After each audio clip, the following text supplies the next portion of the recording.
Continuando a falar sobre a destruição do Beit HaMikdash e o que ela acarretou. Na verdade, boa parte das mitzvot que nós temos, das 613 mitzvot, está associada ao templo e só pode ser cumprida ou quando temos na época do templo ou no próprio local do templo sagrado. Portanto, o Beit HaMikdash, o templo sagrado, ele sempre desempenhou um papel central em todo o judaísmo. Então nós podemos imaginar a catástrofe, o desastre em termos judaicos da destruição do Beit HaMikdash.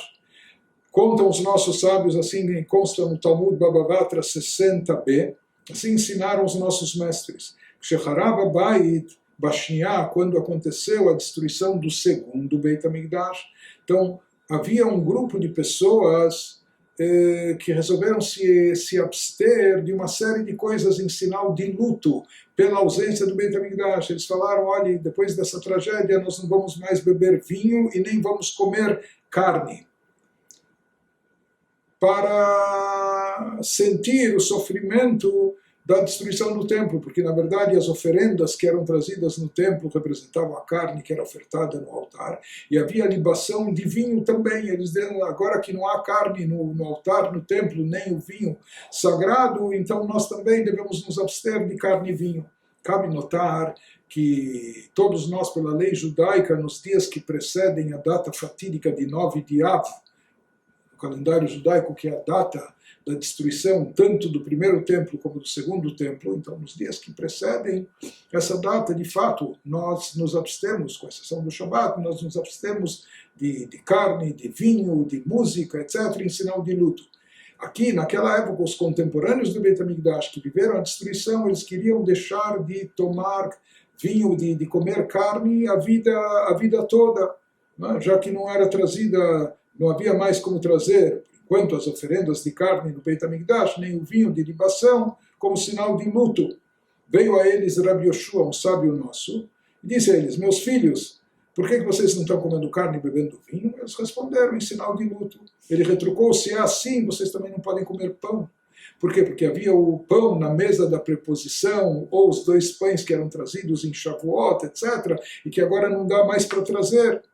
Não é? Ou as menachot, ou oferendas à base de farinha que eram trazidas no templo. Então talvez vocês não devem também comer mais pão, ou talvez vocês não devem mais comer frutas. Por quê? Porque havia aquele ritual das primícias na festa de Shavuot, que traziam frutas para o templo, já que agora estamos impedidos de fazer, e talvez em sinal de luto. Então não comam, além da carne, do vinho, não comam mais pão, não comam mais frutas.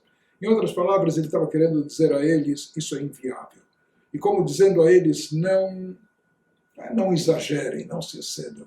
Dizendo, olha, nós precisamos, no final, ser realistas. Dizer para vocês, não guardem nenhum sinal de luto, não podemos dizer, porque realmente é uma tragédia a destruição do Beit HaMikdash. Mas como nós dissemos, há momentos de luto no nosso calendário, dias específicos se restringe a isso. Então, nesses dias, de fato, nós mantemos esses costumes. Mas, por outro lado, uma vez que o decreto ocorreu, né, o Beit HaMikdash foi destruído, ficar em luto permanente também não podemos. E não se pode lançar um decreto, isso é uma regra no judaísmo, um decreto sobre o público, um decreto que a maioria do público não é capaz de mantê-lo. Não podemos proibir o povo inteiro de tomar vinho, de comer carne, ou as outras coisas, o pão, a fruta, etc., Por isso, vamos adotar alguns costumes. Disseram, quando uma pessoa constrói uma casa, que ele deixe um canto da entrada, etc., sem pintar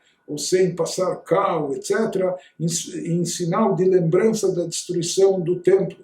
Como diz o versículo, em Meshkachech Yerushalayim, Shkach Emini, se eu esquecer de Jerusalém, é como se estivesse esquecendo da minha destra, da minha mão direita.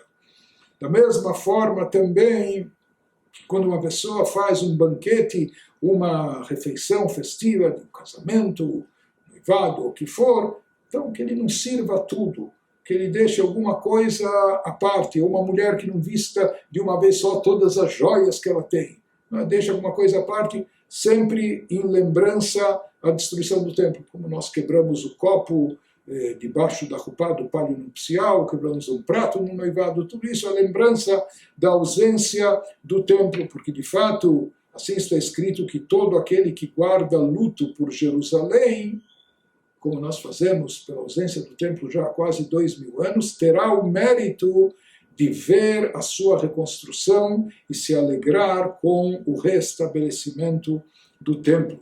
Simchu et Yerushalayim, sisu itam asos kol hamitablim alea. Se aprende de um versículo em Isaías que todos aqueles que guardam luto por Jerusalém irão se alegrar com a sua reconstrução, com a reconstrução do Beit HaMikdash. Mas aqui nós vemos também que esse luto deve ser dimensionado e deve ser limitado dentro das proporções que todo o público possa suportar.